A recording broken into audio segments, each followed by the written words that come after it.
My name is June Adler, and I'm 32 years old. The night I ducked into a cafe to escape a storm, I thought the worst part of my day was covering a coworker's shift and getting caught in terrible weather. I ordered tea, shook off the rain, and that's when I heard it, my husband's laugh coming from a corner booth. The kind of laugh I hadn't heard in months. When I turned to look, what I saw sitting across from him made my heart stop. Sometimes the storms outside are nothing compared to the ones waiting for you in the places you least expect. If you're watching this right now, drop a comment and let me know where you're from.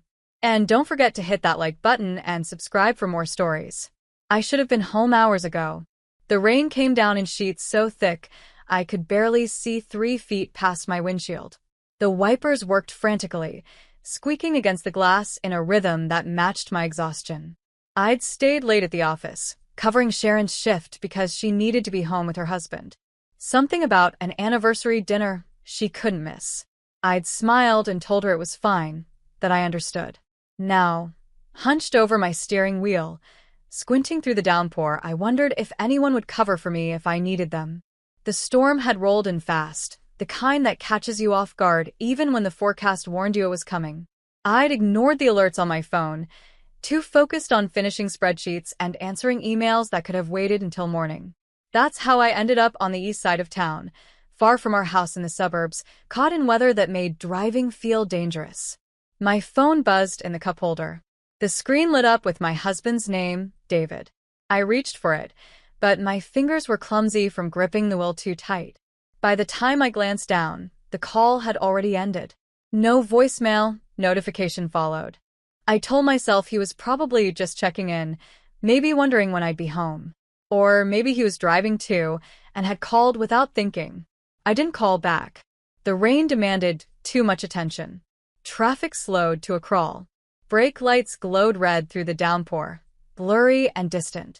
I considered pulling over, waiting it out, but the thought of sitting alone in my car in some parking lot felt worse than pushing forward. At least moving gave me the illusion of progress. Then I saw it, a small cafe tucked between a bookstore and a dry cleaner. Warm light spilled from its fogged windows, cutting through the gray storm like a beacon.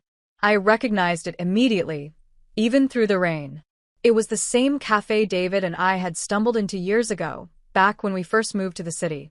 We'd been caught in a summer storm that time, laughing as we ran inside, soaked to the skin. He'd ordered us both coffee we didn't need, and we'd sat by the window watching the rain and talking about everything and nothing. I hadn't thought about that day in years. The memory tugged at something soft inside me, something I'd forgotten was there. Without really deciding, I flicked on my turn signal and pulled into the small parking lot. The cafe looked just as I remembered, modest, unassuming, the kind of place you'd walk past without noticing unless you needed it. I needed it now. Inside, the air was warm and thick with the smell of coffee and something sweet baking in the back. Soft jazz played from hidden speakers, mixing with the low hum of conversation. The cafe wasn't crowded, just a handful of people scattered at small tables, most of them alone with laptops or books. The windows were fogged over completely, blocking out the storm. It felt like stepping into a different world. I shook the rain from my coat and wiped my face with the back of my hand. My hair was damp, my shoes squeaked against the tile floor. I probably looked like a mess, but no one seemed to notice. At the counter, a young woman with kind eyes smiled at me. "Rough night out there," she said. "You have no idea," I replied, managing a tired smile. I ordered tea instead of coffee, something calming, something that wouldn't keep me wired for the drive home. While I waited, I scanned the room for an empty seat. Most of the tables were taken, but there were a few spots near the back. That's when I heard it. A laugh. Low and familiar, the kind that carries across a room without trying. I knew that laugh better than my own. I'd heard it 1,000 times, across dinner tables, in movie theaters, in our living room late at night, when something on TV struck him as funny. My heart stuttered. I told myself I was imagining it, exhaustion playing tricks on me. But then I heard it again, and this time my body reacted before my mind caught up. I turned toward the sound, scanning the cafe more carefully now. And there he was, David, my husband, sitting in a corner booth near the back, partially hidden by the angle of the room. He looked relaxed in a way I hadn't seen in months. His shoulders weren't tense. His jaw wasn't clenched. He wasn't checking his phone or staring off into the middle distance like he did at home. He looked free, unburdened. For a split second, I felt relieved. There he is, I thought. The man I married. The one who used to laugh like that all the time. Then I noticed the woman. She was young. Younger than me by at least 5 years, maybe more. Dark hair pulled into a messy ponytail, wearing an oversized sweater that slipped off one shoulder. She was sitting close to him. Not across from him the way friends sit. Not beside him the way coworkers might. She was on his lap. Not sitting upright, awkwardly perched the way someone might sit as a joke. No. She was curled into him, her legs folded sideways, her body tucked against his chest like it was the most natural thing in the world. Like she belonged there. His arm was around her waist. The world tilted. Sound drained from the cafe. The jazz, the conversation, the hiss of the espresso machine. All of it faded into a muffled hum. My vision tunneled. I could see only them, framed in that corner booth like a photograph I was never supposed to see. I expected anger to hit me first. Or pain. But what came instead was disbelief. A strange, detached confusion, like I was watching someone else's life fall apart instead of my own. This isn't real, I thought. This is a mistake. A misunderstanding. But my hands were shaking. I considered turning around, walking out quietly, pretending I'd never come inside, never seen them. I could go home, crawl into bed, and convince myself it hadn't happened. We could keep living the life we'd built, the one where I didn't ask too many questions and he didn't offer too many answers. But my feet wouldn't move. I stood there, frozen, holding a cup of tea I didn't remember taking from the counter. The heat from the cup seeped through the cardboard sleeve, burning my palms, but I couldn't let go. Then he looked up. Our eyes met across the cafe. For one terrible, endless moment, neither of us moved. His face drained of color. The easy smile he'd been wearing, the one I hadn't seen in so long, vanished instantly, replaced by something raw and terrified. He knew I'd seen everything, and I knew there was no going back. The woman noticed his reaction before she turned. She tilted her head slightly, following his gaze, curiosity flickering across her face. When her eyes landed on me, she didn't flinch, didn't pull away from him. She just studied me, calm and detached, like I was an interruption she hadn't expected but wasn't particularly concerned about. Then she spoke. "Babe, who is that?" Babe. The word landed harder than a slap. It echoed in my head, distorting everything around it. I felt my chest tighten, my breath catch somewhere between my lungs and my throat. David opened his mouth, but nothing came out. I'd never seen him speechless before. David always had words. Explanations. Justifications. He could talk his way out of anything. A missed anniversary, a forgotten promise, a lie I'd caught him in but let slide because it seemed easier than fighting. But now, sitting there with another woman on his lap, he had nothing. I started walking toward them. I didn't decide to move. My body just did it, one foot in front of the other, slow and deliberate. The cafe wasn't large, but the distance between us felt infinite. Every step echoed in my head, loud and final. Other patrons started to notice. I could feel their eyes shifting toward us, conversations trailing off mid-sentence. The barista paused while steaming milk. Even the jazz seemed to quiet, as if the room itself was holding its breath. The woman finally shifted off David's lap. Not quickly, not in a panic. She moved with the kind of annoyed grace someone uses when they're inconvenienced, but trying to appear unbothered. She settled into the booth beside him, smoothing her sweater, tucking her hair behind her ear. Her eyes stayed on me, watching. I stopped at the edge of their table. For a moment, I just stood there, looking down at them. David's face was pale, his hands flat on the table like he was bracing himself. The woman leaned back against the booth, arms crossed loosely, waiting. I set my tea down on their table. The cup made a soft thud against the wood. "Hi," I said. My voice came out calm. "Steady." almost polite. I'm June. June Adler. David's wife. The word wife hung in the air, heavy and undeniable. The woman's expression shifted, not quite shock, but something close. A flicker of calculation crossed her face, quick and subtle, before she smoothed it away. She let out a short, breathy laugh that didn't reach her eyes. "Oh," she said, glancing at David. "You didn't mention you were married." I looked at David, waiting. He stared at the table, jaw tight, avoiding my gaze. "David," I said quietly. He finally looked up. "June, this isn't," he stopped, swallowed hard. "Can we talk? Somewhere private." He reached for my arm, his voice dropping to a whisper. Please. "Just let me explain." I pulled my arm back, not harshly, just out of reach. Instead of responding, I did something that surprised even me. I sat down. Right there, across from them, sliding into the booth like I was joining friends for coffee. I folded my hands on the table, looked at them both, and waited. David's eyes widened. "June, what are you?" "I'm sitting," I said simply. "You two looked comfortable." I didn't want to interrupt.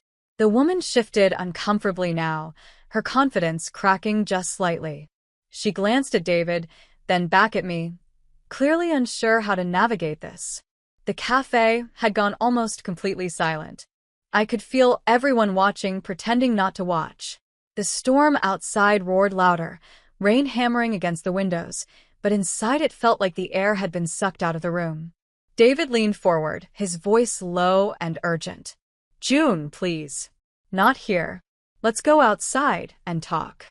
"I'm fine here," I said.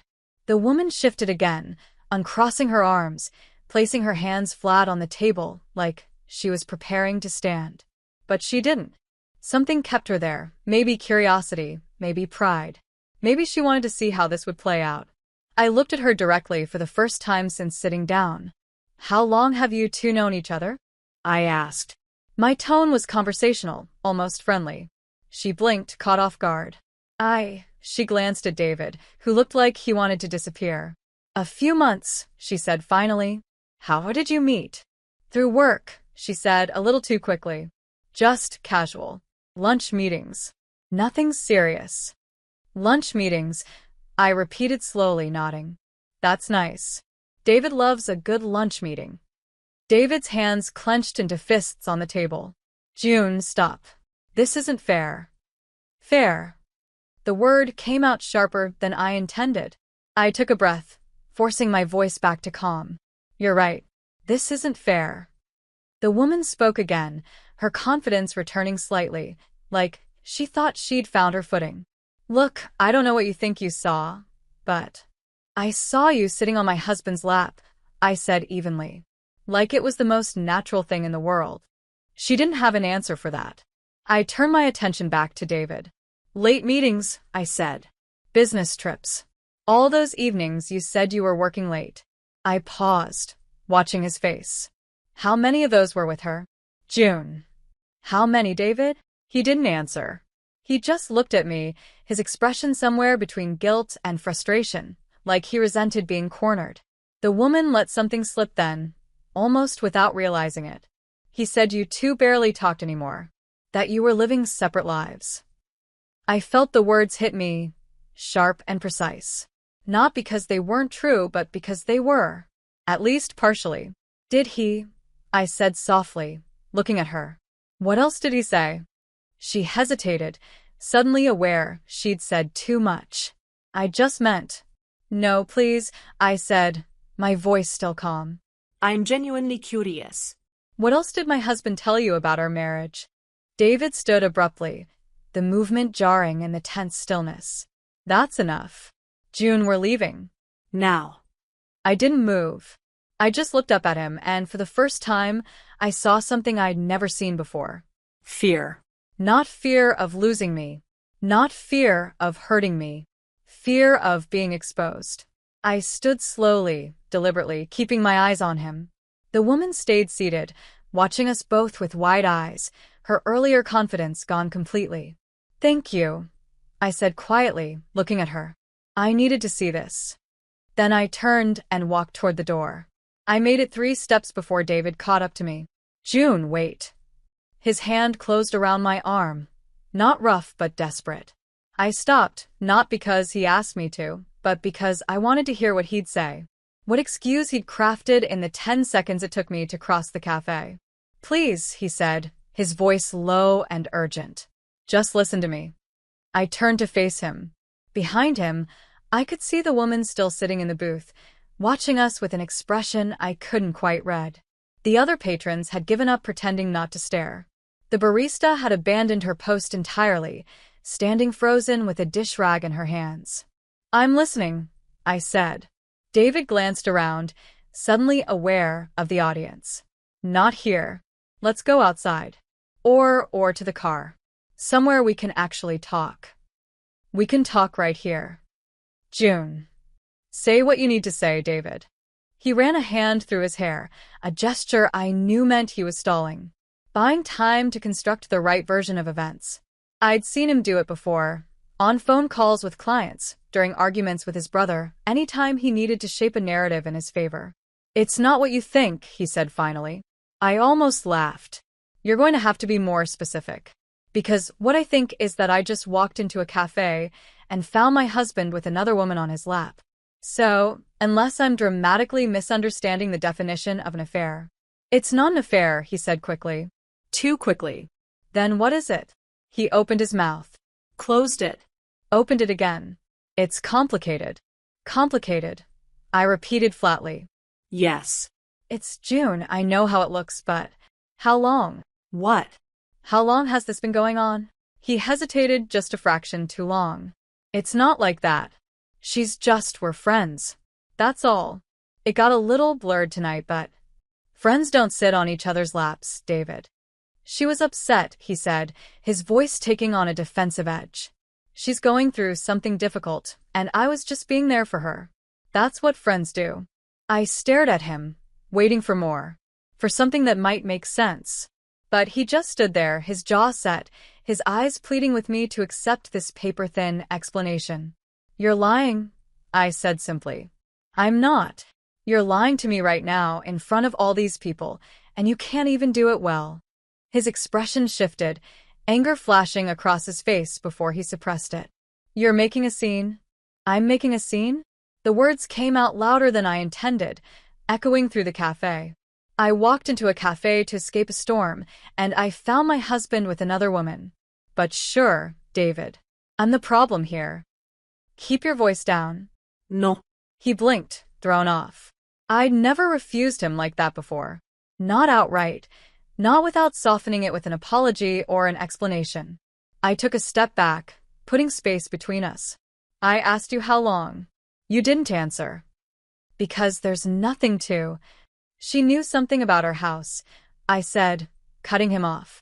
When she was talking, she mentioned something. I paused, the detail clicking into place now that my mind was clearing. She said you barely talked anymore, that you were living separate lives. How would she know that unless you told her? And why would you tell her that unless you were trying to justify something? David's face went carefully blank. That mask he wore when he was backed into a corner. You're reading too much into. Did you tell her why you can't leave me? The question landed like a stone in still water. His expression flickered, just for a second, but I caught it. What are you talking about? He said, but his voice had lost its edge. You heard me. He looked past me toward the booth, and I followed his gaze. The woman was still there, but she wasn't sitting comfortably anymore. She was leaning forward, her arms wrapped around herself, her face drawn. She was listening. She'd heard my question. And from the look on her face, I realized something that made my stomach turn.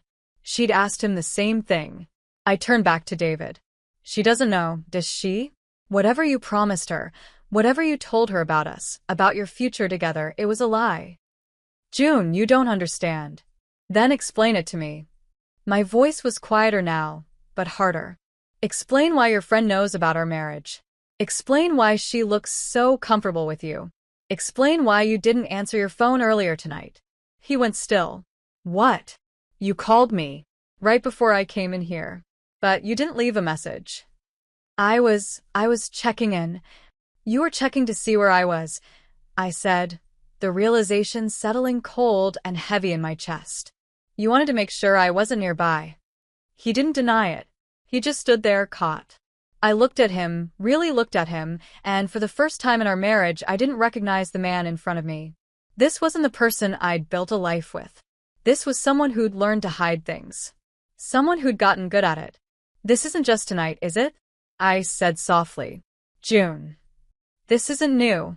This has been happening for a while. The late nights. The business trips. The way you've been distant. I thought. I stopped, swallowing the words. I thought it was work. I thought it was stress. It was, he insisted, but his voice was weak. No, I said.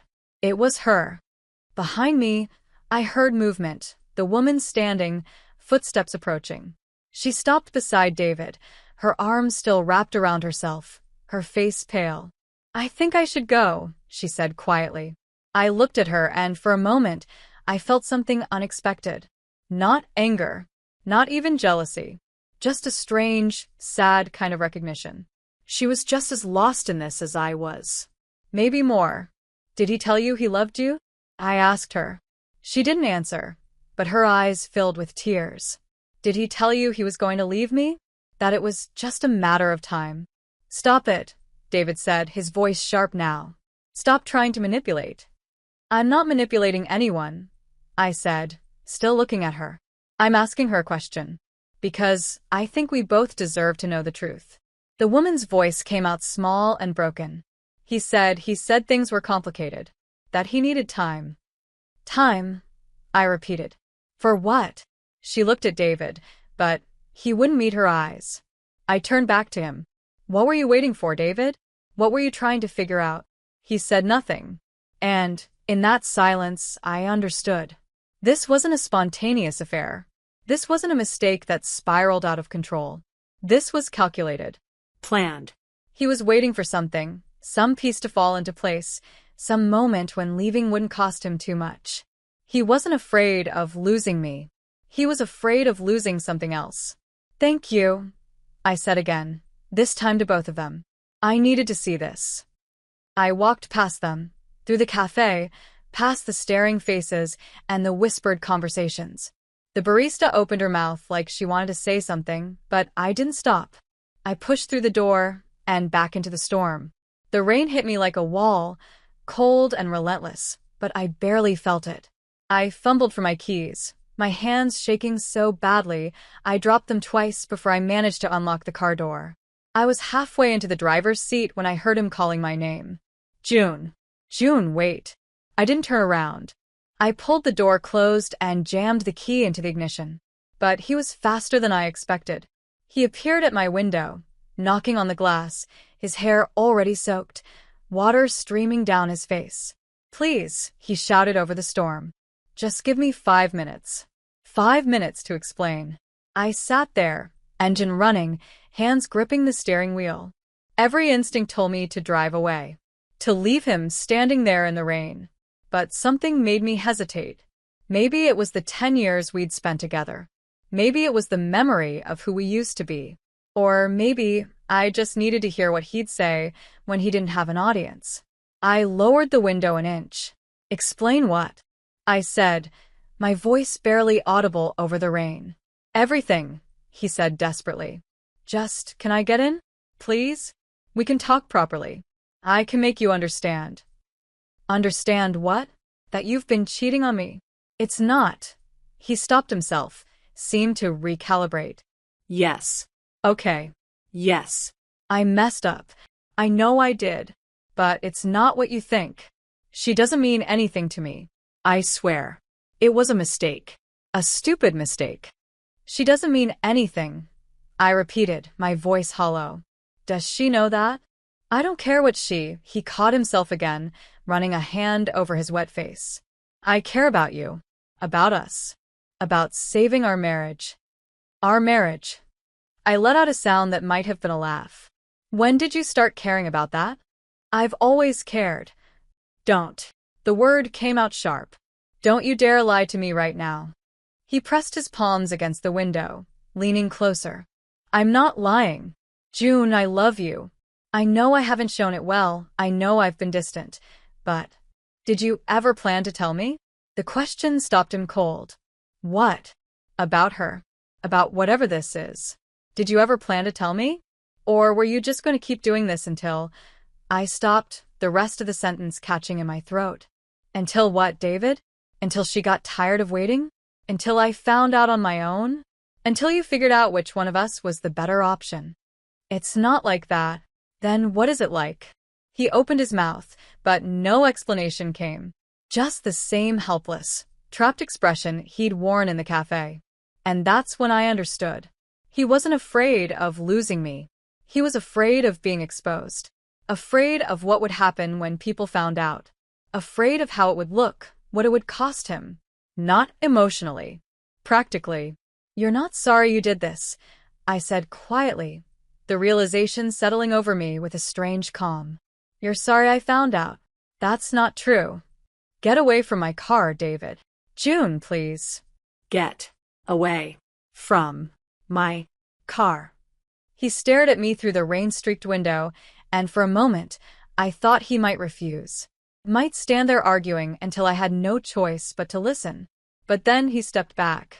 I rolled up the window, put the car in reverse, and pulled out of the parking lot. In my rearview mirror, I saw him standing there, soaked and alone, watching me drive away. I didn't cry. I thought I would. Thought the tears would come the moment I was alone. But they didn't. I just drove, gripping the wheel, staring at the road, feeling nothing but a strange, hollow emptiness. The storm was already starting to ease.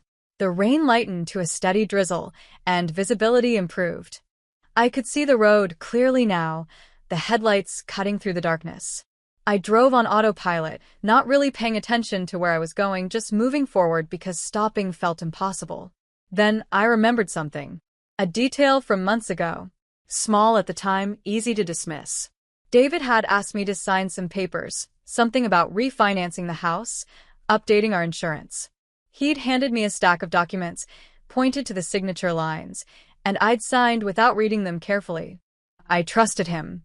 He handled our finances. That was our arrangement. But now, sitting in my car, hands trembling on the wheel, I wondered what I'd actually signed. I pulled over into an empty parking lot and grabbed my phone. My hands were still shaking, and it took me 3 tries to unlock the screen. I scrolled through my emails, searching for anything David might have sent me. Financial documents. Legal papers. Anything. There, an email from 6 months ago, forwarded to me by accident, he'd said. I'd barely glanced at it at the time, just some attachment with a bunch of legal jargon. I'd saved it, meaning to ask him about it later, but I never did. I opened it now. The document was dense, filled with terms I didn't fully understand. But certain phrases jumped out at me. Beneficiary designation. Asset transfer. Joint account restructuring. My stomach dropped. I kept scrolling through my emails, looking for more. And I found them. Little breadcrumbs I'd ignored because I trusted him. Because I thought we were partners. There were messages with timestamps that didn't line up with things he'd told me. Calendar invitations for meetings that didn't match with deposits in our account. Small inconsistencies that I dismissed as oversights. But now they formed a pattern. A pattern of someone carefully, methodically, preparing for something. I opened our shared calendar, the one we used to coordinate our lives.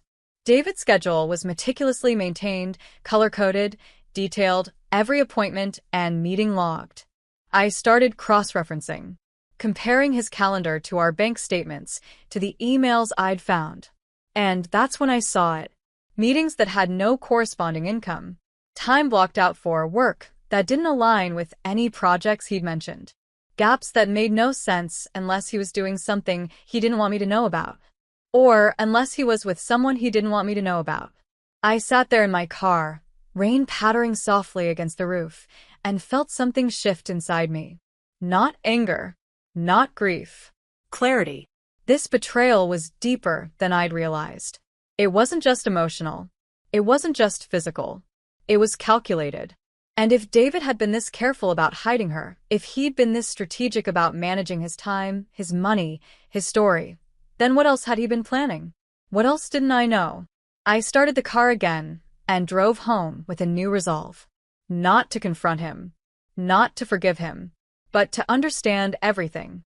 Before I made my move, the house was dark when I pulled into the driveway. David's car wasn't there yet. Good. I needed time. I went inside, shaking off the last of the rain, and headed straight for his office. The door was usually closed but not locked. He'd never had a reason to lock it before. I'd never given him a reason not to trust me. The irony wasn't lost on me. I turned on the desk lamp and started searching. Methodically. Carefully. I didn't know exactly what I was looking for, but I knew I'd recognize it when I found it. His desk was organized almost obsessively so. Pens in a holder. Papers stacked neatly in trays. His laptop closed and centered on the desk mat. I tried opening the laptop. Password protected. The password we'd always shared didn't work anymore. He'd changed it. When? I moved to the filing cabinet. Pulled open the top drawer. Bills, receipts, tax documents, all organized by date. Nothing unusual. Second drawer. Insurance papers, mortgage documents, investment statements. I pulled them out, scanning each one, looking for anything that seemed off. And then I found it. A bank statement for an account I didn't recognize. Not our joint account. Not his personal checking. Something else entirely. I sat down in his chair, my hands shaking again as I read through the transactions. Regular deposits. Not huge amounts, but consistent. And withdrawals, some to pay for things I recognized, others to places and services I didn't. My heart pounded as I kept searching. There were more documents, tucked into a folder at the back of the drawer. Legal papers. Some with my signature. The ones I'd signed without reading carefully. Others without. I felt sick. I heard his car pull into the driveway, the engine cutting off, the door slamming. I quickly put everything back, trying to make it look undisturbed, and hurried out of his office. By the time he walked through the front door, I was in the kitchen, standing at the counter, staring at nothing. "June," he said softly. I didn't turn around. "Can we talk? Please." "Not tonight," I said, my voice flat. "June." I said not tonight, David. I heard him hesitate, then the sound of his footsteps heading upstairs. I stayed in the kitchen, listening to the house settle around me, and realized something that chilled me to the bone. The woman in the cafe wasn't just an affair. She was part of something bigger. Something I was only beginning to understand. I didn't sleep that night. I lay in bed listening to David's breathing in the room down the hall. He'd retreated to the guest room without argument, and stared at the ceiling, my mind racing through everything I'd found. The bank account, the legal documents, the passwords that had been changed, the calendar entries that didn't align with reality. When dawn finally broke, pale light filtering through the curtains, I got up and went back to his office. I needed to be systematic about this. Careful. If David had been hiding things for months, maybe longer, then I needed to understand the full scope before I did anything. I started with the filing cabinet again, this time pulling out every document and photographing it with my phone. Bank statements, investment papers, insurance policies. I didn't know what half of it meant, but I could learn. I could figure it out. In the bottom drawer, tucked behind a stack of old tax returns, I found a folder I'd missed the night before. Inside were copies of emails printed out, which seemed strange in itself. Who prints emails anymore unless they're trying to keep them separate from a digital trail? I skimmed through them quickly, my heart rate picking up with each page. They were between David and someone named Marcus. The emails were vague, carefully worded, but the subtext was clear. They were discussing assets, timing, restructuring that needed to happen before certain changes took effect. One email made my blood run cold. Make sure everything's transferred before she notices. The window is narrower than we thought. She. Me. I took photos of everything and put it all back exactly as I'd found it. In our shared home office, the one we both used, I found more clues. David had reorganized a drawer recently. I could tell because items that used to be on the left were now on the right. Small things. A stapler. Sticky notes. But also a flash drive that I didn't recognize. I plugged it into my laptop. Password protected. Of course. I tried our anniversary. Our birthdays. Nothing worked. I'd have to find another way to access it, but just knowing it existed told me something important. David was keeping secrets in our own home, right under my nose. I checked our shared calendar again, this time going back months. I started making notes. Every meeting, every blocked time, every work event he'd attended. Then I cross-referenced it with our bank statements and credit card bills. The pattern became clearer. There were expenses that didn't match his calendar. Dinners at restaurants he'd never mentioned. Hotel charges in the city when he'd supposedly been at the office. Gas station purchases in neighborhoods we never visited. And then I noticed something else. Our joint savings account, the one we'd been building together for years, had been steadily decreasing. Not dramatically. Just small transfers, a few $100s at a time, spread out over months. Easy to miss if you weren't looking carefully. I pulled up the transaction history and traced where the money had gone. Into that account I'd found the statement for. The one that was only in David's name. He'd been siphoning our money. Our money. The savings we'd built together, that I'd contributed to every month from my salary, that we talked about using for a down payment on a bigger house someday. He'd been moving it piece by piece into an account I didn't have access to. I sat back in the chair, my hands trembling with rage I couldn't quite express. This wasn't just an affair. This was theft. Betrayal on multiple levels. I forced myself to keep going, to stay focused. I called my bank and asked about the joint savings account. The representative confirmed what I already knew. There had been multiple transfers over the past 8 months. All authorized by David, who had equal access to the account. Can you tell me if there are any scheduled future transfers? I asked, trying to keep my voice steady. Let me check. A pause. Yes, actually. There's a large transfer scheduled for next month. December 15th. It looks like it's set to move nearly everything remaining in the account. My birthday. He'd scheduled it for my birthday. I thanked the representative and hung up, feeling sick. I needed more information. I needed to understand the full picture. So, I did something I'd never done before. I reached out to someone who might have seen David with her before. My friend Rachel worked downtown, in the same area where David's office was located. We'd been close in college, but life had pulled us in different directions. We still texted occasionally, sent birthday wishes, but we hadn't really talked in months. I kept it casual. Asked if she wanted to grab lunch. Said I was in the neighborhood and thought it would be nice to catch up. She agreed immediately. We met at a small bistro near her office. Rachel looked the same, warm smile, easy laugh, the kind of person who made you feel comfortable immediately. It's so good to see you, she said, hugging me. It's been way too long. We ordered, made small talk about work and life. I waited until we'd been there for a while, until the conversation felt natural and relaxed, before I brought it up. Random question, I said, trying to sound casual. Have you ever seen David around here? I know his office isn't far from yours. Oh, yeah, actually, Rachel said, nodding. I've run into him a few times, usually at that coffee place on 5th Street. My heart started pounding, but I kept my expression neutral. Really? He never mentioned seeing you. Well, he's usually pretty focused when I see him. You know David. Always in work mode. Was he alone? I asked, then quickly added, I just mean I know he has lunch meetings sometimes.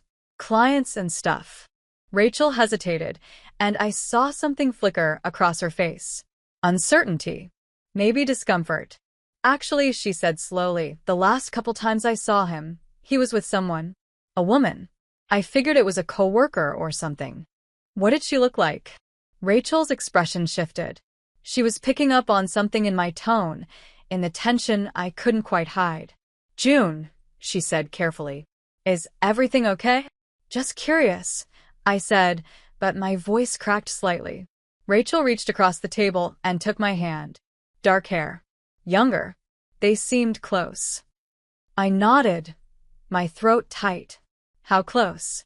Close enough that I wondered if I should mention it to you. She squeezed my hand.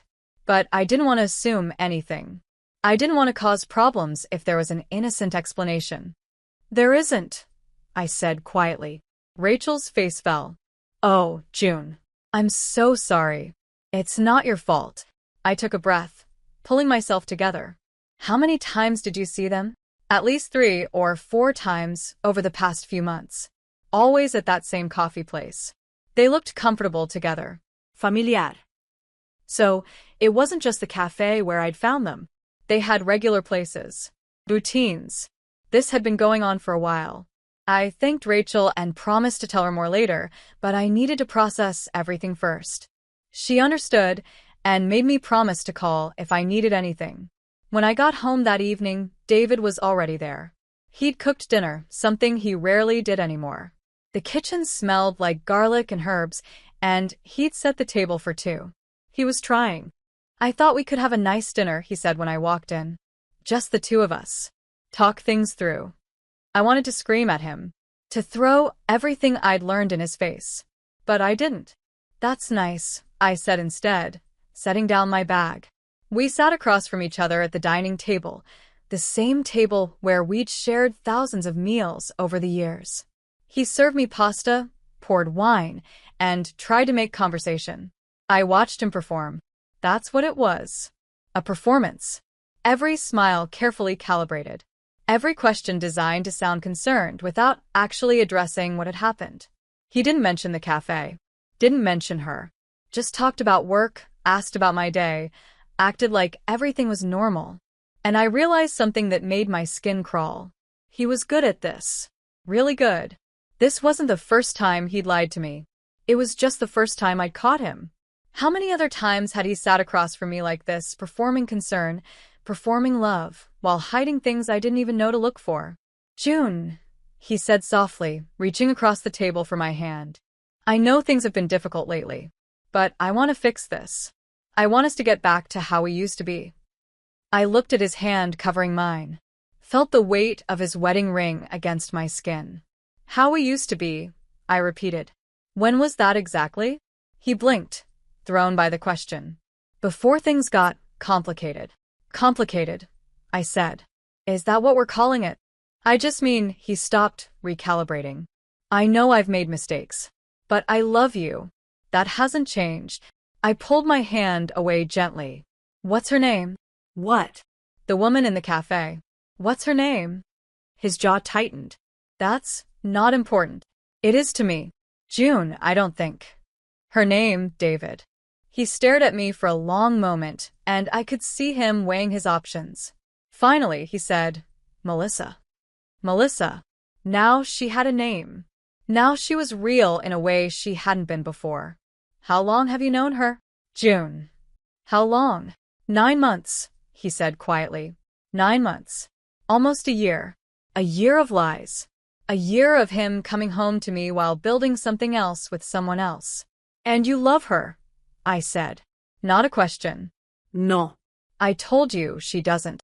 Don't lie to me anymore, David. Please. Just this once, don't lie. He looked down at his plate, his jaw working like he was chewing through words he didn't want to say. It's complicated, he said again. That phrase. That escape hatch he kept crawling through. I stood up from the table. I'm not hungry. June, please. Thank you for dinner, I said. But I think I need some space. I left him sitting there and went upstairs to our bedroom. Our bedroom. It didn't feel like ours anymore. It felt like a stage where we'd both been playing roles we'd forgotten were fake. That night, lying in bed alone, I made a decision. I wasn't going to confront him with everything I knew. Not yet. Because there was still one more piece I needed to understand. Melissa knew things about our finances. Things she shouldn't know unless David had told her. Which meant she wasn't just the other woman. She was part of whatever David was planning. And I needed to know what that plan was. It took me 3 days to work up the courage to reach out to her. 3 days of watching David come and go, of pretending everything was fine, of quietly gathering more evidence while he thought I was slowly forgiving him. I found Melissa's information through David's phone. He'd left it on the kitchen counter while he showered, and I knew his new passcode because I'd watched him type it in when he thought I wasn't looking. I sent her a simple text from my own phone. This is June, David's wife. I think we should talk. Woman to woman. I didn't expect her to respond. I thought she'd ignore it or block my number or tell David immediately. But she replied within an hour.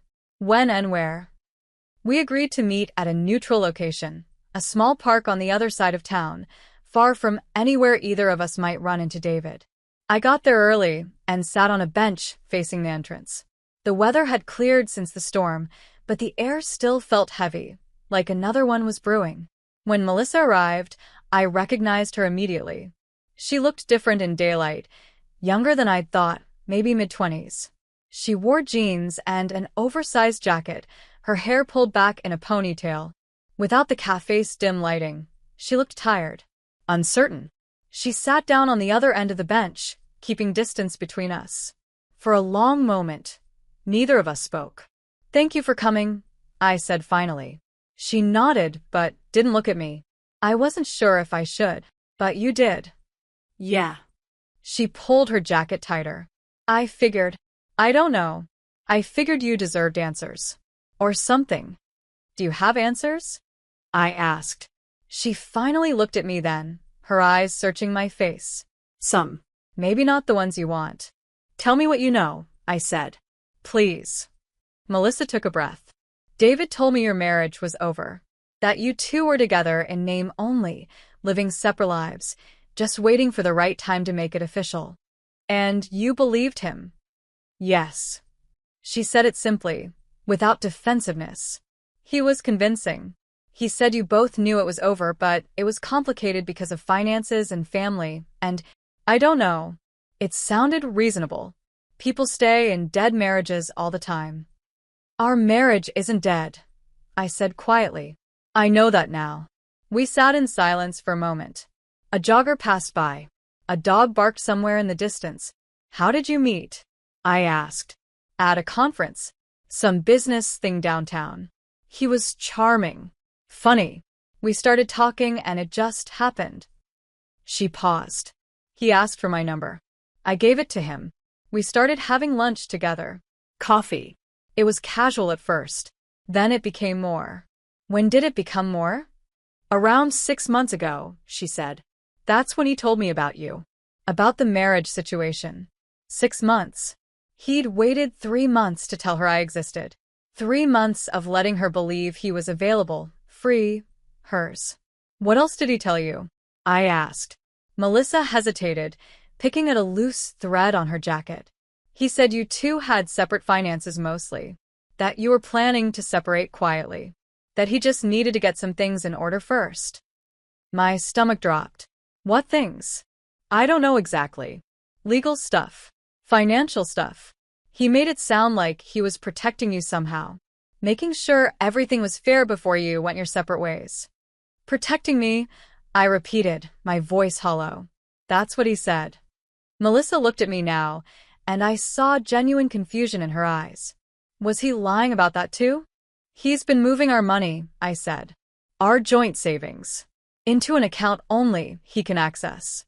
Her face went pale. What? Did he ever mention money to you? Our financial situation. He said you both had good jobs. That you were financially stable. That the separation wouldn't leave either of you struggling. She stopped, her expression shifting. But he also asked me about my finances a few times. Asked if I had savings. If I had debt.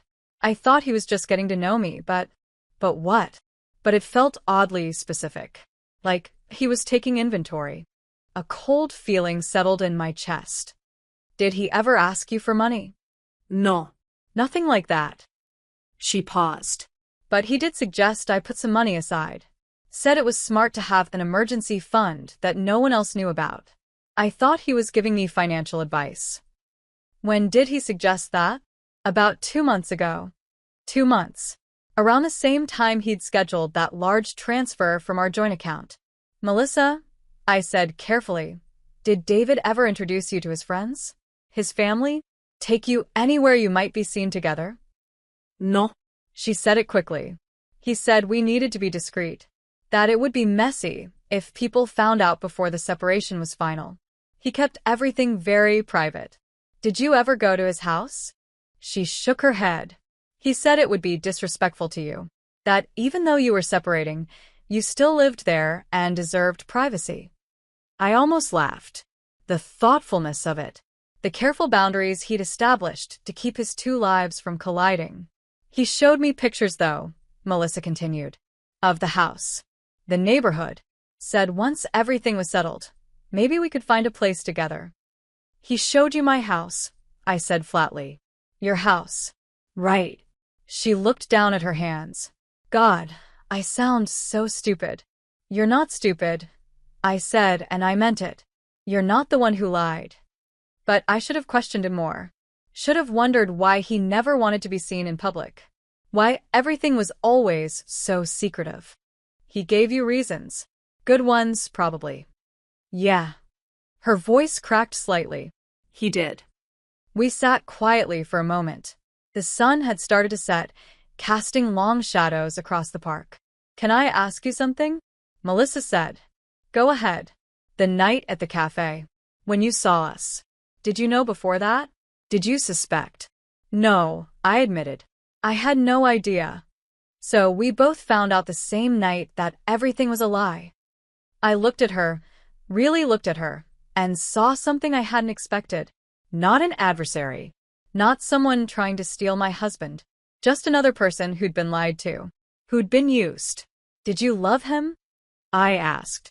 She was quiet for a long time. When she finally answered, her voice was barely a whisper. I thought I did. But now I don't know if what I loved was real. Or just another story, he told me. I know the feeling, I said. Melissa turned to face me fully now. June, I'm sorry.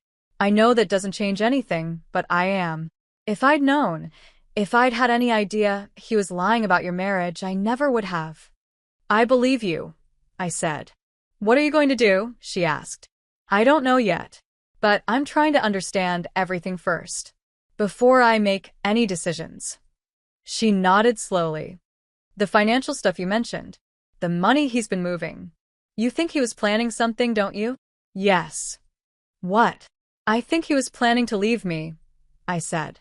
But not until he'd secured as much money as possible. Made it look legitimate. Made it so I couldn't fight back. Melissa's expression darkened. That's why he kept telling me we needed to wait. Why the timing was never right. He was stalling, I said. With both of us. Playing us against each other without us even knowing we were in competition. We weren't in competition, I said firmly. We were both just trying to trust someone we shouldn't have. Melissa looked at me for a long moment, something like respect crossing her face. What do you need from me? The question surprised me. What? You reached out to me for a reason. You wanted to know something. So, what do you need? I thought about it. About what David had done. About the evidence I'd gathered. About the holes still remaining in my understanding. Did he ever mention anyone named Marcus? Her eyes widened. Yes. A few times. He said Marcus was his financial advisor. That Marcus was helping him restructure some investments. Did you ever meet Marcus? No. But David mentioned him recently. Said Marcus thought the timing was almost right. That things were coming together. The timing was almost right. Things were coming together. David wasn't just having an affair. He wasn't just moving money. He was executing a plan. And that plan involved Marcus, whoever he was. It involved finances I didn't fully understand yet. And somehow it involved Melissa too, even if she didn't know it. One more question, I said. When you're with David, does he use his phone much? Text people, make calls? Not really. He's actually pretty present when we're together. Why? Because when he's home with me, he's on his phone constantly. Says it's work. Understanding dawned on Melissa's face. He compartmentalizes. Completely. She stood up from the bench, wrapping her arms around herself. I haven't talked to him since the cafe. He's tried calling, texting, but I've been ignoring him. Good, I said. You think he'll try harder to reach me? Eventually. When he realizes he can't control the situation anymore. Melissa looked at me with an expression that was hard to read. Are you going to tell him we talked? Not yet, I said. Are you? No. She said it firmly. Whatever he was planning, whatever he's still planning, I don't want any part of it. We exchanged numbers before we left, an unspoken understanding passing between us. We weren't friends. We probably never would be. But we also weren't enemies. We were two people who'd been lied to by the same man. And now we both knew more than he'd wanted either of us to know. I waited one more week before confronting David. 1 week of watching him play the devoted husband, of enduring his attempts at romance, his careful apologies, his performances of regret. 1 week of documenting everything, printing out bank statements, copying emails, organizing dates and transactions into a timeline that told the story David didn't want told. I consulted with a lawyer quietly, under the guise of handling some estate planning for my parents. The lawyer listened carefully to everything I laid out, without naming names, without mentioning David directly, and gave me advice that confirmed what I'd suspected.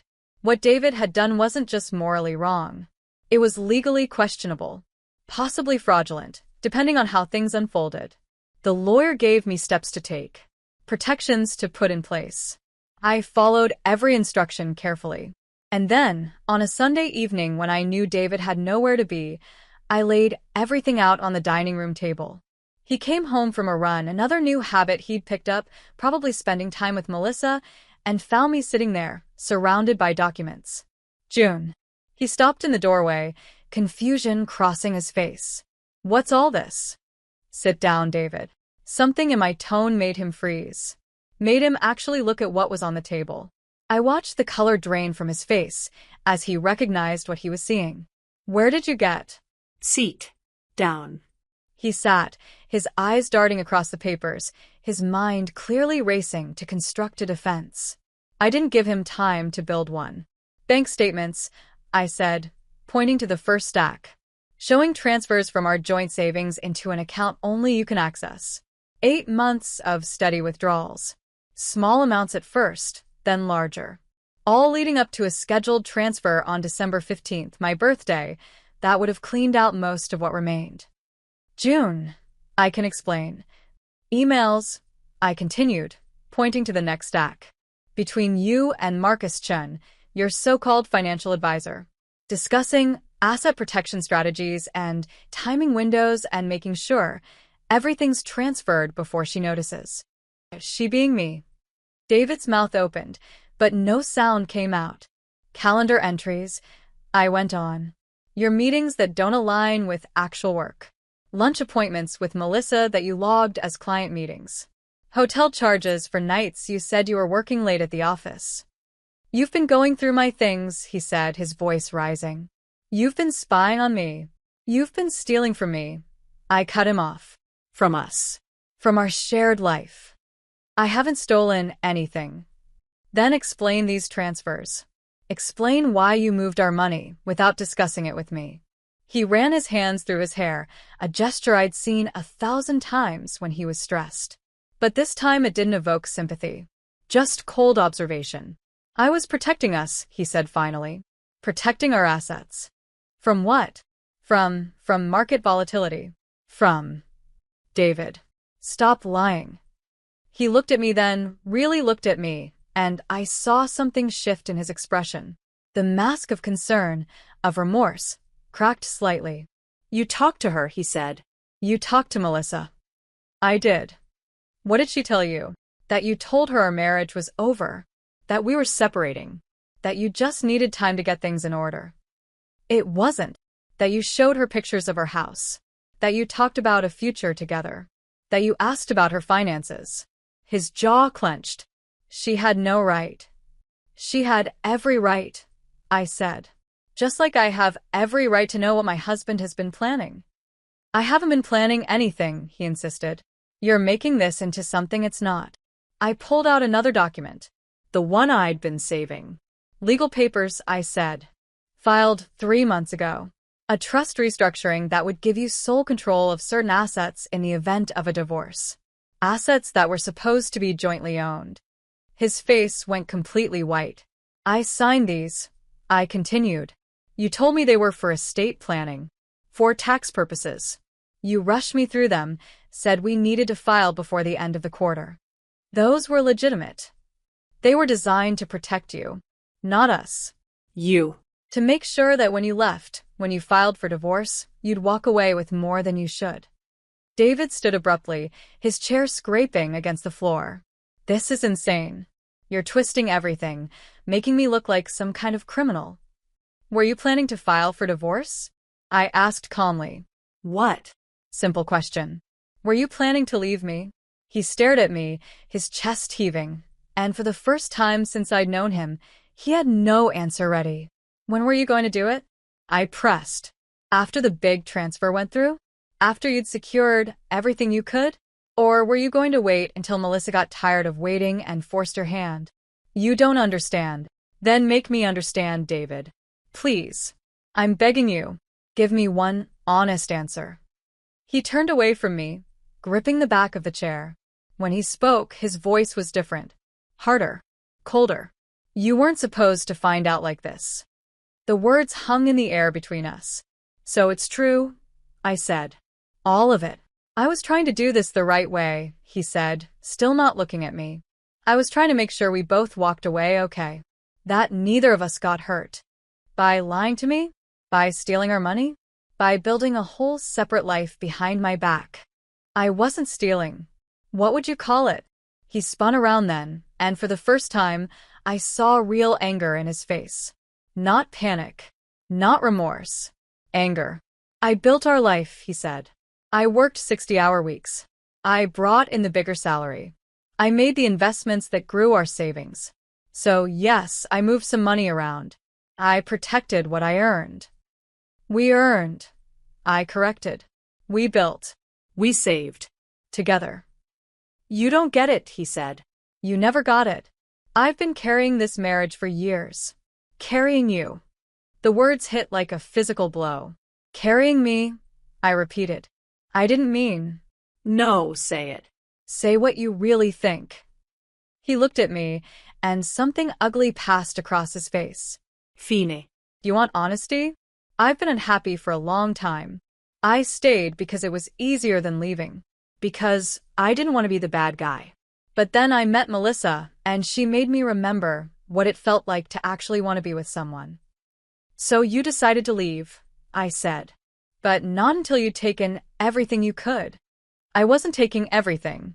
I was taking what I deserved. By lying to both of us. By manipulating our finances. By filing legal documents under false pretenses. It's called protecting my interests, he shot back. People do it every day. People don't betray their partners every day. Don't they? He laughed, a harsh sound. June, wake up. Half the couples we know are miserable. They just hide it better than most. So that makes it okay? It makes it realistic. I stood up then, gathering the papers in front of me. You're right about one thing. I was naive. I trusted you completely. I never questioned anything, because I thought we were partners. We were. We weren't. A partnership requires honesty. Trust. You've been planning an exit strategy for months, while pretending everything was fine. I was trying to minimize damage. You were trying to minimize consequences, I said. For yourself. I walked toward him, and he actually took a step back. Here's what's going to happen, I said quietly. I've already frozen our joint accounts. I've filed legal paperwork protecting my share of our assets. I've documented everything you've done. Every transfer, every lie. His eyes widened. You can't. I already have. I spoke with a lawyer. Multiple lawyers, actually. They were very interested in the papers you had me sign. In the transfers you made, without disclosure. In the patterns that suggest financial fraud. It wasn't fraud. Let's let a court decide that. His face flushed red. You're threatening me? I'm protecting myself. Finally. This is ridiculous. June, you're overreacting. We can still fix this. We can work this out. No, I said simply. We can't. What about Melissa? He demanded. You think she's innocent in all this? She knew I was married. She was told our marriage was over. She was lied to, just like I was. So you're defending her now? I am stating facts. You're the one who lied. To both of us. David's expression twisted into something I'd never seen before. Pure defensive rage. You think you're so perfect, he said. So blameless? You're cold, June. You've been cold for years. Distant. I was lonely in my own marriage. Then you should have talked to me. We could have gone to counseling. We could have tried to fix things. I didn't want to fix things, he said. I wanted out. The words settled between us, final and irreversible. Then you're out, I said. Pack your things. I want you gone by tonight. This is my house, too. Actually, it's in my name. Another thing you didn't know because you were so busy planning your exit that you forgot to check some basic facts. That stopped him cold. What? My parents helped with the down payment. The house is titled in my name. You're living in my house, David. I watched him process this, watched the calculations running behind his eyes as he realized his careful plan had holes he hadn't accounted for. You can't just kick me out. I can. I have. The locks will be changed tomorrow. June. I held up a hand. One sentence, David. You get one more sentence. Choose it carefully. He stared at me, breathing hard, and I saw him cycle through options. Anger. Pleading. Justification. But something in my expression must have told him it was over. When he finally spoke, his voice was flat. Defeated. You'll regret this. No, I said. I really won't. I walked past him, leaving him standing alone with all the evidence of his betrayal spread across our dining room table. Within an hour, I heard him moving around upstairs, packing. When he finally left, suitcase in hand, he paused at the door. I'll call you, he said. When you've calmed down. When you can think clearly. I didn't respond. Just watched him walk out, get in his car, and drive away. The house felt empty after he left. But not in a bad way. In a clean way. Like something toxic had been removed, and now I could finally breathe. 3 weeks later, I found myself sitting in the same cafe, where everything had changed.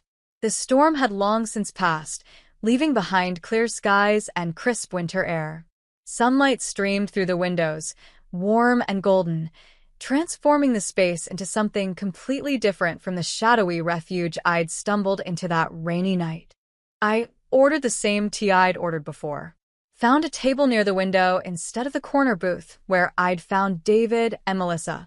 That booth was occupied by a young couple now, laughing over their phones, completely unaware of the drama that had unfolded in that same spot weeks earlier. Life moved on. Spaces held memories, but didn't stay frozen in them. I pulled out my laptop and opened the document I'd been working on, financial planning spreadsheets, apartment listings, a budget that was tighter than what I was used to, but entirely mine. The divorce was proceeding. David had hired a lawyer who'd tried every angle to dispute my claims, but the evidence was overwhelming. The transfers, the hidden account, the legal documents filed under false pretenses, it all painted a clear picture. David had been furious at first, making threats, sending long emails explaining how I'd misunderstood everything. But as the legal process ground forward and his lawyer spelled out exactly how much trouble he was in, the tone of his messages changed. The last one I'd received, just yesterday, was almost pitiable. June, can we please talk? I made mistakes, but I never wanted to hurt you. I still care about you. Can't we find a way to work this out? I deleted it without responding. The cafe door opened, and I looked up instinctively. A woman walked in, dark hair, oversized jacket, and for a second my heart jumped. But it wasn't Melissa, just someone who reminded me of her. I hadn't heard from Melissa since our conversation in the park. I'd thought about reaching out, checking in, but decided against it. We'd given each other what we needed: truth, clarity, validation that we weren't crazy for feeling betrayed. Anything more felt unnecessary. I hoped she was doing okay. Hoped she'd learned the same lessons I had about trust and self-protection and not letting anyone else write your story for you. My phone buzzed. A text from Rachel. Coffee this week? Want to hear how you're doing? I smiled and typed back. Yes. This time I'll tell you everything.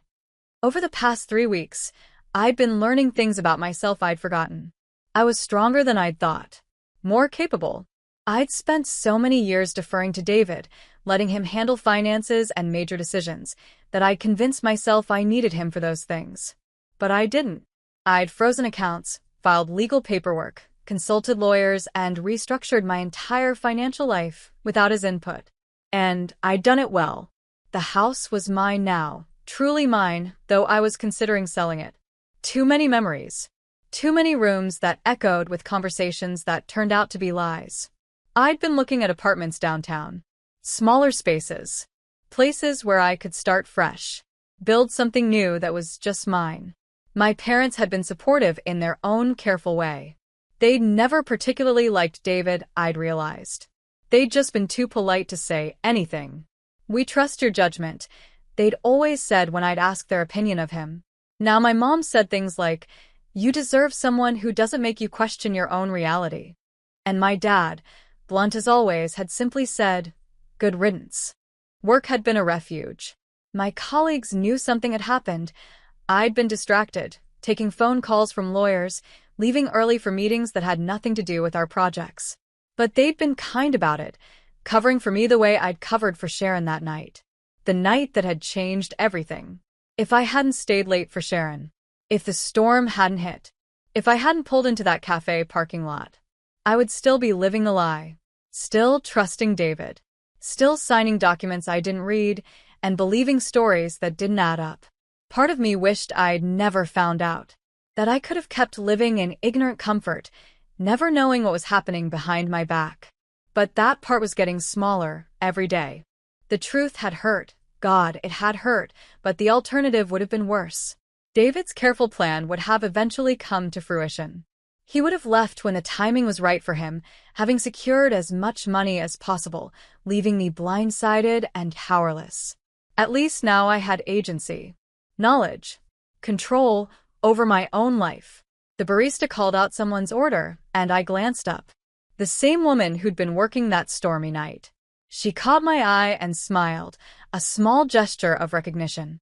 I wondered if she remembered me. The woman who'd come in from the rain and discovered her life falling apart. Probably not. She saw dozens of people every day. I was just another customer to her. But to me, this cafe had become something else entirely. Not a place of betrayal, but a place of awakening. The moment when I stopped sleepwalking through my own life. My phone buzzed again. Another text, this time from my lawyer. Documents signed by David. Preliminary settlement moving forward. Call when you can. I felt something loosen in my chest. Relief, maybe. Or just exhaustion finally giving way. It was almost over. The legal part, anyway. The emotional part would take longer. I knew that. I'd already started seeing a therapist, someone who specialized in betrayal and rebuilding trust in yourself, not just in others. "You're not broken," she told me in our first session. "You're hurt. There's a difference." I was learning to believe that. A notification popped up on my laptop, an email from a company I'd applied 2 weeks ago. I'd been quietly job hunting, not because I needed to leave my current position, but because I wanted to do something different. Something that felt like forward motion. I opened the email. "We'd like to schedule an interview." I smiled.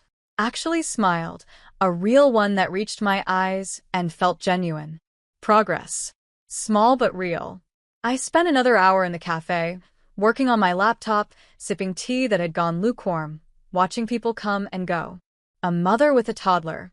An elderly couple sharing a pastry. A group of college students studying for exams. All of them living their own complicated lives. All of them carrying their own stories. I wondered how many of them had ever had a moment like mine. A moment when everything they thought they knew shattered and reassembled into something completely different. Probably more than I realized. When I finally packed up to leave, I took one last look around the cafe. The corner booth where I'd found David and Melissa was empty now. The afternoon light slanted through the windows, turning the space warm and golden. It was just a cafe. Just a place where people came for coffee and comfort and refuge from the storm. But it was also the place where my life had split into before and after. I walked out into the crisp winter afternoon. The air was cold but clean, the sky clear and endless. I pulled my coat tighter and started walking toward my car. My phone buzzed one more time. I pulled it out, expecting another text from Rachel or my lawyer. But it was from David. Please, June. Can we just talk? I'm not the monster you think I am. I read it twice. Felt the familiar pull of guilt, the instinct to explain, to smooth things over, to make him feel better about himself. Then I did something I'd never done before. I blocked his number. Just like that. Simple. Final. I didn't owe him closure. Didn't owe him the chance to rewrite history or convince me that his version of events was somehow less damaging than what I'd lived through. I owed him nothing. And I owed myself everything. As I drove home, to my house, my space, my sanctuary, I thought about the woman I'd been 3 weeks ago. The one who'd walked into that cafe exhausted and unsuspecting. The one who'd still believed her husband when he said he'd just called to check in. That woman felt like a stranger now. I'd become someone else. Someone who asked questions. Who trusted her instincts. Who didn't apologize for protecting herself. Someone who'd been hurt but refused to stay broken. The divorce would finalize in a few months. The financial settlement would be complicated but fair. David would move on with his life, probably spinning some version of events that made him the victim. Let him. I didn't need to control his narrative anymore. I just needed to live my own. When I got home, I walked through the empty house. Empty because David was gone, but also empty because I'd started packing things away. Old photographs. Wedding gifts we'd received. Furniture we'd picked out together. I was keeping what felt right, and letting go of what didn't. The house would go on the market in the spring. By summer, I'd be somewhere new. Somewhere that didn't echo with his voice or hold memories I was still learning to categorize. I made dinner for one, something simple, something I actually liked instead of the complicated meals David had always preferred. I ate at the counter instead of the dining table. Watched a show he'd hated. Went to bed early because I was tired, not because I was avoiding anything. And for the first time in weeks, maybe months, I slept through the night. No nightmares about betrayal. No anxiety about what came next. Just deep, dreamless sleep. When I woke up the next morning, sunlight was streaming through the curtains. A new day. A clean slate. I got up, made coffee, and opened my laptop to check the apartment listings again. There was one I'd saved, a small place with big windows, hardwood floors, and a balcony that overlooked the city. It was more than I'd planned to spend, but something about it felt right. I scheduled a viewing for that afternoon. Then I called Rachel back and made plans for coffee later that week. Called my mom and told her I was doing okay, actually okay, not just saying it. By the time I left for the apartment viewing, I felt something I hadn't felt in a long time. Hope. Not the naive hope that everything would be perfect. Not the desperate hope that David would somehow undo what he'd done. Just the quiet, steady hope that I could build something new. Something honest. Something mine. The apartment was even better in person. Light-filled and open, with a view of the city that made me catch my breath. I'll take it, I told the landlord. She smiled. Don't you want to think about it? No, I said. I've done enough thinking. This is right. I signed the lease that day. Gave notice that I'd be selling my house. Started making lists of what to move, what to donate, what to leave behind. A week later, I went back to the cafe one last time. Not because I needed to. Not because I was looking for closure or meaning or some dramatic final moment. Just because I wanted a good cup of tea. I ordered, found my usual table by the window, and sat down with a book I'd been meaning to read for months. The cafe was busy but comfortable. The same soft jazz played overhead. The same warm, coffee-scented air wrapped around me. And sitting there, reading and sipping my tea, I realized something important. This place wasn't special because of what had happened here. It wasn't sacred or cursed or marked by fate. It was just a cafe. And I was just a person who'd walked in from a storm and discovered that sometimes the worst thing that can happen to you is also the thing that saves you. I finished my tea, closed my book, and walked out into the afternoon sunshine. The storm had passed, and I was still standing, stronger than before, ready for whatever came next. If someone you trusted completely was hiding something this big, would you want to know? even if the truth destroyed everything you thought you had? Like this video and subscribe for more stories about the difficult choices that change our lives forever.